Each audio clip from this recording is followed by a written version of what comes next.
Hi అన్న. Hi అన్న. మీ పేరన్నా? నా పేరు యశస్వి అన్న. ఈసారి జూబ్లీహిల్స్ ఎలక్షన్ నవీన్ యాదవ్, మాగుంటి సునీత గారు, లంకా దీపక్ రెడ్డి గారు నిలబడుతున్నారు. ఈ ముగ్గురులో ఎవరు గెలిచేదానికి ఎక్కువ అవకాశాలు ఉన్నాయి? ఎక్కువ అవకాశం అంటే యూత్ పరంగా నవీన్ యాదవ్కు ఉందన్న. ఎందుకన్నా? ఎందుకంటే ఇక్కడ లోకల్ వ్యక్తి, లోకల్గా ప్రజల్లో చాలా మందికి ఆయన అంటే అభిమానం ఉంది, బాగా ఫ్రెండ్షిప్ ఉంది. ప్రతి ఒక్క ఫంక్షన్స్కి, ప్రతి ఒక్క ఇళ్లలో ఆయన కొంచెం మంచి పేరు ఉంది. అందువల్ల గవర్నమెంట్ మీద కొంచెం వరకు వ్యతిరేకత కనిపిస్తుంది కదా, పథకాలు సరిగ్గా అమలు అవ్వలేదని. గవర్నమెంట్ పరంగా చూసుకుంటే వ్యతిరేకత ఉందన్న. కేసీఆర్ వస్తే బాగుంటుంది అనుకుంటారు, కానీ ఇది బై ఎలక్షన్స్ కాబట్టి ఏం మార్పు ఉండదు. సో ఇక్కడైతే నవీన్ వస్తారు అన్న. నవీన్ వస్తారు. సో మాగుంటి సునీత గారికి సానుభూతి పరంగా ఓట్లు పడవంటారా? అది మనం చెప్పలేమన్నా. వాళ్ళు క్యాంపెయిన్ కూడా బయట వాళ్ళే వచ్చి చేస్తున్నారు. ఇక్కడ లోకల్గా ఏమంత అది లేదని అనిపిస్తుంది మాకు. ఇంకా మీరే చెప్పాలి.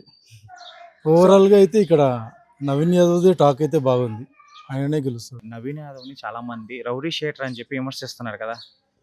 వాళ్ళ డాడీ పరంగా ఏముందో అది ఎప్పుడో ఎక్స్టెండ్, ఇప్పుడైతే అట్లా ఏం లేదన్న. ఇప్పుడు 10 yearsగా ఆయన పబ్లిక్లో ఉన్నాడు, ఆయన అందరు చూస్తున్నారు. ఆయన రౌడీ షీటర్, రౌడీతం చేస్తున్నాడని ఇప్పుడైతే ఏం లేదు. మీరు కావాలంటే బయట కనుక్కోవచ్చు టాకు. అట్లా ఏం లేదు. ఆయన మంచి వ్యక్తి. నా తరపున నాకు తెలిసి ఆయన మంచి వ్యక్తి. సో గవర్నమెంట్ వ్యతిరేకత ఉంటే నవీన్ అన్న మీద ఎలా ఓట్లు పడతాయి అనుకుంటున్నారు? ఇక్కడ లోకల్ క్యాడర్ బాగుందన్న నవీన్ అన్నకి. ఓకే.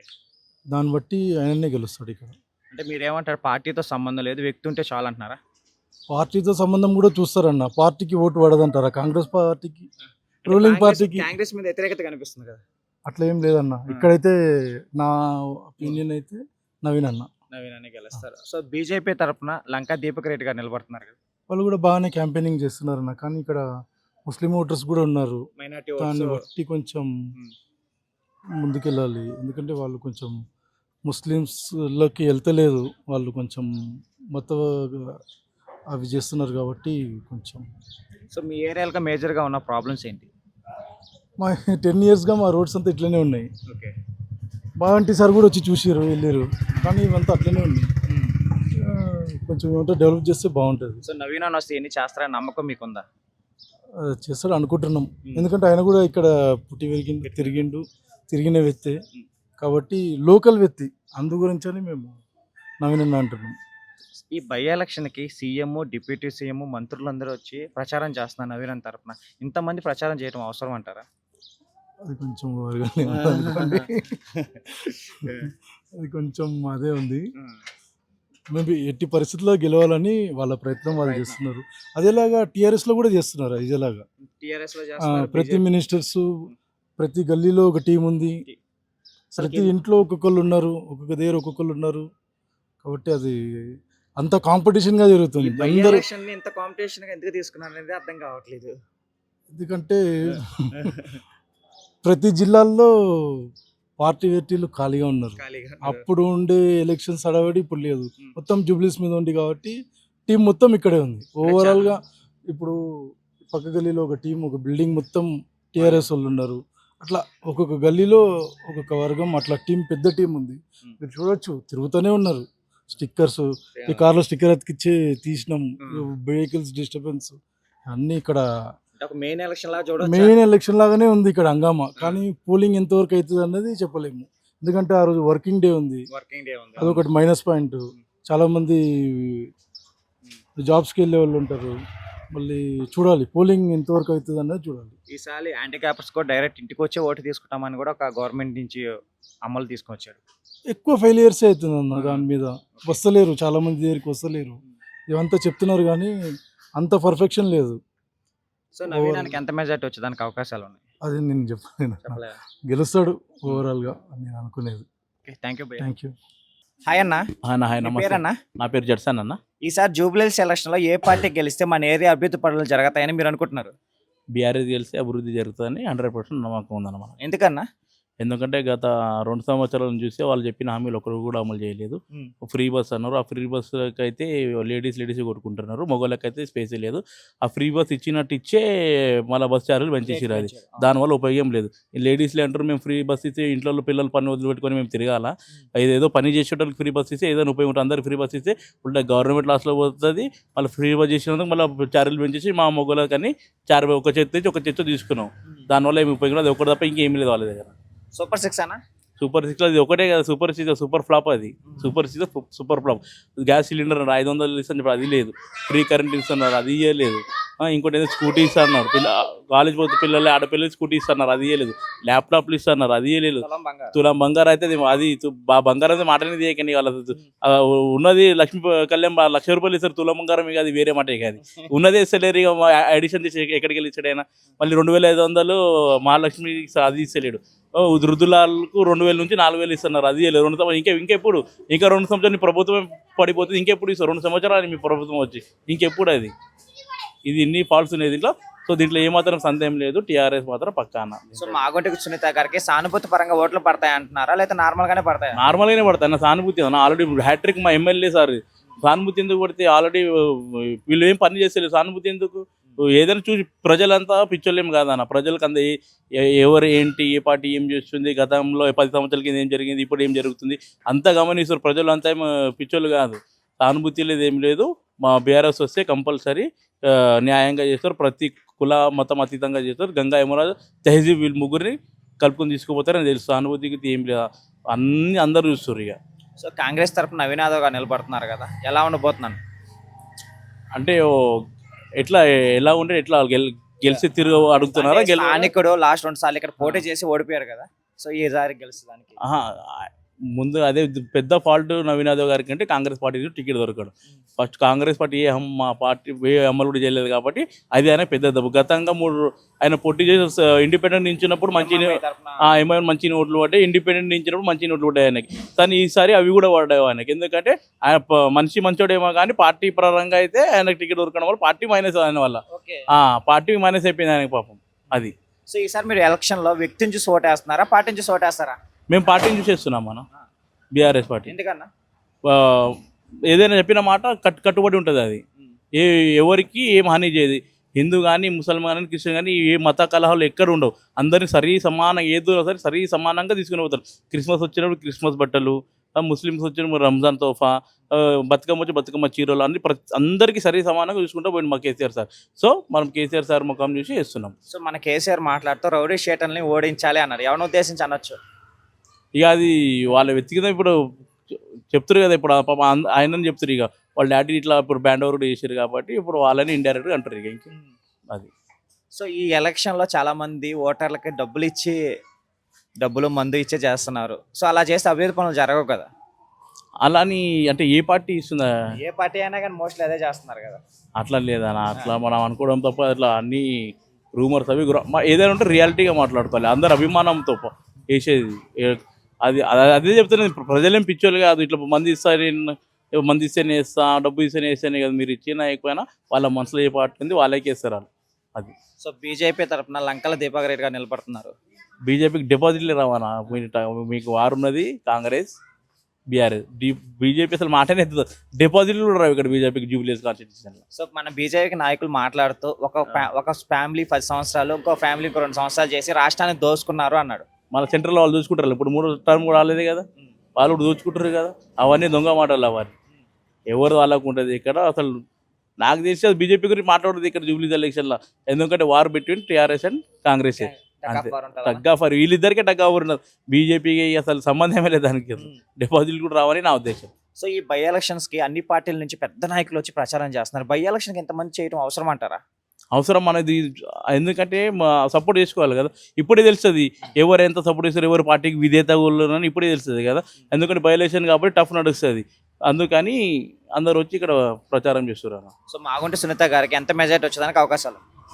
మెజారిటీ అయినా మా గతంలో మా ఎమ్మెల్యే సార్కి అయితే దరిదాపులో 17,000 దాకా మెజారిటీ వచ్చింది. ఇప్పుడు పెరుగొచ్చి 20-22 దాకా మెజారిటీ వస్తే భావిస్తున్నాం. గెలుపు మాత్రం తథ్యం. ఓకే, థ్యాంక్స్ అన్న. హలో, మీ పేరు బ్రో? ధరణి. ఈసారి జూబ్లీస్ ఎలక్షన్లో ఏ పార్టీ గెలిస్తే మీకు అభివృద్ధి పనులు జరుగుతాయని మీరు అనుకుంటున్నారు? నాకు తెలిసి ఏరియా అంతగా ఇప్పటికీ డెవలప్ అవ్వాలి, అన్ని పార్టీలు వచ్చినాయి. మ్మ్. ఇప్పుడైతే కాంగ్రెస్ సిటీలోకి రాలేదు అంతగా, అది జూబ్లీహిల్స్ కాన్స్టిట్యున్సీ కాబట్టి మేబీ కాంగ్రెస్ వస్తే ఏమో అవుతుందేమో, లోకల్ మెంబర్ కదా నవీన్ యాదవ్, అవుతుందేమో అనుకుంటున్నాను. సో కాంగ్రెస్ మీద చాలా వరకు జనాల్లో వ్యతిరేకత కనిపిస్తుంది కదా, సో ఎంతవరకు ఓట్లు పడతాయి అంటారు? అది క్యాండిడేట్ బేస్. నాకు తెలిసి ఒపోనెంట్ ఈ కాన్స్టిట్యున్సీలో ఇప్పుడు అంత స్ట్రాంగ్ ఒపోనెంట్ లేదు, అందువల్ల కాంగ్రెసే వస్తుంది మ్యాక్సిమం అనుకుంటున్నాను. సో మాగంటి గోపీనాథ్ గారు చనిపోయిన తర్వాత వాళ్ళ మిస్సెస్ నిలబడుతున్నారు కదా, సానుభూతి పరంగా ఓట్లు పడవంటారా? సానుభూతి పరంగా పడడానికి ఇది సిటీ కదా, అంతగా ఏం ఉండదు అనుకుంటున్నాను. ఆమె కూడా అంతగా క్యాంపెయిన్ కూడా ఏం చేయట్లేదు, సో అది కూడా ఇష్యూ. కానీ బీఆర్ఎస్కి సిట్టింగ్ సీట్ కదా లాస్ట్ 10-15 ఇయర్స్ నుంచి. వాళ్ళకి అది లాసే, కాకపోతే అది వాళ్ళ స్ట్రాంగ్ ఒపీనియన్ ఏమన్నా పెట్టుండొచ్చేమో అని నా ఉద్దేశం. అది పెట్టలేదు కాబట్టి స్ట్రాంగ్గా ఉండేది నాకు తెలిసి కాంగ్రెస్లో ఉన్న నవీన్ యాదవ్. సో నవీన్ అన్ని కొంతమంది రౌరీ షేటర్ అని చెప్పి కామెంట్ చేస్తున్నారు కదా. అది వాళ్ళ ఫాదర్ వాళ్ళది చెప్పిండొచ్చేమో, ఆయనకి అంతగా పేరేం లేదు, ఆయన మీద ఏ రికార్డ్స్ లేదు, ఆయన కొంచెం క్లీన్ స్లేట్. సో నవీనానికి ఎంత మెజారిటీ వచ్చేదానికి అవకాశాలు ఉన్నాయి? అది నాకు తెలీదు. ఆయన గెలుస్తారని అందరు అనుకుంటున్నారు, కోరుకోవట్లేదు, అందరికి తెలిసిందే, ఎందుకంటే ఒపోనెంట్ అంతగా స్ట్రాంగ్ అయితే లేదు, ఆయన క్లీన్ స్లేటే కాబట్టి ఆయన కూడా వచ్చే సో అవకాశం. మీరు అభ్యర్థిని ఎలా ఎంచుకుంటున్నారు? పార్టీ పరంగా చూసుకుంటున్నారా లేకపోతే వ్యక్తిత్వంగా చూసుకుంటున్నారా? వ్యక్తిత్వంగానే, అంటే పార్టీ పరంగా చూసుకున్నప్పటికీ అందరిలో ప్రాస్ అండ్ కాన్స్ ఉన్నాయి కదా, సో వ్యక్తికరంగా ఆయనలో ఏం లేదు, మేబీ ఆయన రావచ్చు. సో ఈ ఎలక్షన్లో చాలా మంది డబ్బులు తీసుకుని ఓటేస్తున్నారు, సో ఒక యువకుడిగా మీరేమి సందేహం ఇవ్వాలనుకుంటున్నారు? డబ్బులు తీసుకుంటారు ఎవరిచ్చినా, కానీ ఓటు అనేది వేయాల్సిన వాళ్ళకే వేస్తారు. డబ్బులు తీసుకుంటారు కానీ ఓటు అయితే వేయాల్సిన వాళ్ళకే వేస్తారు, నాకు సో తెలుసు. కొంతమంది నాయకులు ఏమంటున్నారు, మేము ఎలక్షన్ అప్పుడు డబ్బులు ఇస్తున్నాం కాబట్టి మీకు ఏ అభివృద్ధి పనులు చేయలేకపోతున్నాం అంటారు. దాని మీద నాకు అంత ఐడియా లేదు. Okay bro, thank you. KCR రావాలన్నా ఎప్పుడైతే కంపల్సరీ. ఎందుకన్నా? కాంగ్రెస్ అయితే ఏం చేస్తలే, రోడ్ ఇటు మొత్తం మేనల్ ఇన్నల్ అన్నీ అట్లనే పెండింగ్ ఉంది, పని ఏం చేయాలి? షాదీ ముబారక్ అన్నారు, షాదీ ముబారక్ ఏం ఇవ్వాలి, ఏం గెలవదు ఆయనకి. నాకు కేసీఆర్ కావాలి ఇప్పుడు. కేసీఆర్ సూపర్ 6 పథకాలు పెట్టాయి కదా, సూపర్ 6 ఏం ఇవ్వాలి? బంగారం ఏమి ఇవ్వాలి, పెన్షన్ ఏమి ఇవ్వాలి, అది ఇందిరమ్మ ఇల్లు అన్నాడు, అది కూడా కాలే. చేసినాము ఫామ్ అన్ని ఫిల్అప్ చేసినాము, అది కూడా కాలే. ఏం చేయలే, ఆయన ఓటు అస్సలు వేయం. ఫ్రీ కరెంట్ వస్తుందా? ఫ్రీ కరెంట్ ఏం వస్తలే, ఫ్రీ కరెంట్ లేదు, ఏం లేదు అస్సలు. అయినా ఏం చేస్తలే, వచ్చి సీట్ మీద కూర్చున్నాడు, ఏం పని చేస్తలే. ఏం కాంగ్రెస్కి అయితే ఓటు అస్సలు వేయం. ఆ గల్లీ మొత్తం ఏరియాలే అంటున్నారు. ఈ గల్లీ రోడ్ చూడు ఎట్లా అయింది, మొత్తం జామ్ అయిపోతుంది, మేనల్ మొత్తం ఇంటిపోతుంది. ఏం చేస్తున్నాడు చెప్పు వచ్చి. అది షాదీ ముబారక్ వేస్తున్నాడు, చెల్లె పెళ్లి చేసినా ఏం లేదు, బిడ్డ ఏం ఇవ్వలే, నాకు బంగారం డబ్బులు ఏమి ఇవ్వలే, రాలే. అది ఫామ్ ఫిల్అప్ చేసినా అది చేసినా ఏం కావాలి, అడిగితే ఏం చేస్తలే వాళ్ళు. ఏం చేస్తారేమో మళ్ళీ. నాకైతే కేసీఆర్కి ఓటు వేస్తా ఇప్పుడు, కన్ఫర్మ్ కేసీఆర్ రావాలి ఇక్కడ. కేసీఆర్ వస్తే అన్ని పనులు అవుతుంది, అన్ని పనులు మంచిగా చేసినాడు ఆయన.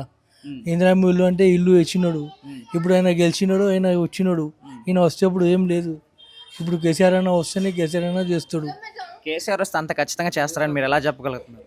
కేసీఆర్ కంపల్సరీ రావాలి, కేసీఆర్కి ఓటు వేస్తాం ఇప్పుడు. టీఆర్ఎస్కి ఓటు వేస్తాం కంపల్సరీ.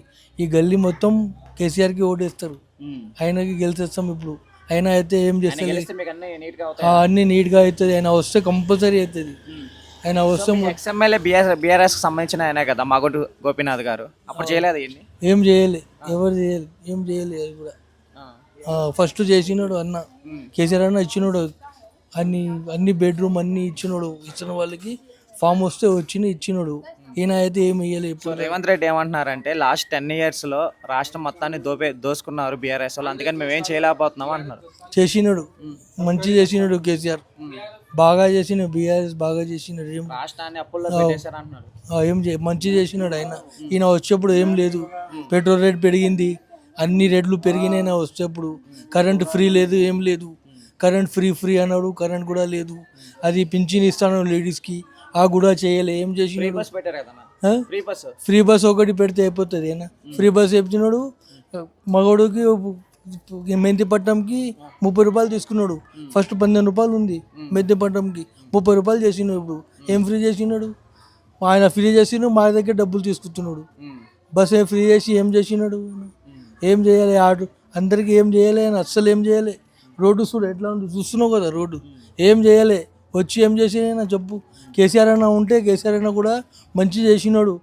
కేసీఆర్ అన్న డెవలప్ చేసినాడు, గవర్నమెంట్ హాస్పిటల్ చేసినాడు, మనిషికి గవర్నమెంట్ హాస్పిటల్ చేసినాడు. ఏం మంచి చేసిండు కేసీఆర్ అన్న. కేసీఆర్ అన్నకి ఓటేస్తా ఇప్పుడు. ఆయనకి ఏం కేసీఆర్ అన్న బాగా చేస్తాడు. డబల్ బెడ్రూమ్ కూడా ఇస్తాడు, కొంతమందికి ఇచ్చినాడు అప్పుడు వస్తే. అప్పుడు ఆయన పని అయిందే. ఇప్పుడు ఏం లేదు ఇక్కడ, అస్సలు ఏం లేదు. మెయిన్ జామ్ అవుతుంది, నీళ్ళు పోతుంది, అక్కడ కింద చూడు ఎట్లా నీళ్ళు వెళ్తుంది. ఏం లేదు, వాళ్ళకి వచ్చి చూడాలి, ఏం లేవు.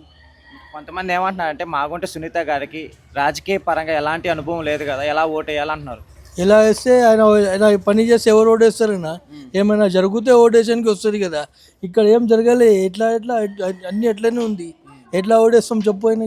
ఆయనకి ఓటు వేయం అస్సలు. ఇప్పుడు కేసీఆర్ అనే రావాలి, కేసీఆర్ కన్నాకి ఓటేస్తాం. ఆయనకి ఈసారి కాంగ్రెస్ కంటే ఏం వేస్ట్. సో కాంగ్రెస్ తరఫున నవీన్ యాదవ్ గారు నిలబడుతున్నారు కదా, సో స్థానికుడు ఇక్కడ పదవిలో లేనప్పుడే చాలా మందికి చాలా పనులు చేశారని కొంతమంది అంటున్నారు.